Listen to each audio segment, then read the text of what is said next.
লাকগুরু Mahendra Shastri YouTube চ্যানেলে আপনাদের সবাইকে স্বাগত। মঙ্গলের ট্রানজিট জাস্ট একদিন আগে হয়েছে। মঙ্গলের এই ট্রানজিটে কিন্তু ধনুর ঘরে মঙ্গল আছে এবং ধনুর ঘরে মঙ্গল, অগ্নির ঘরে আর একটা অগ্নি চলে গেছে। অগ্নিতে আরও অগ্নিবাণ হবে, ঠিক আছে? অগ্নিতে আরও অগ্নিবাণ হবে। মঙ্গল গেছে কার ঘরে? মঙ্গল গেছে ধনুর ঘরে।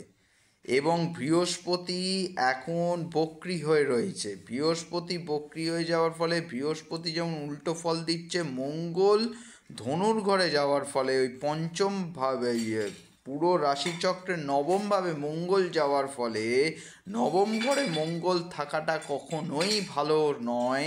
ভাগ্যের বিপর্যয় ঘটে, হওয়া কাজও আটকে যায়, অনেক বড় বড় বিপদকেও মঙ্গল ডেকে আনে।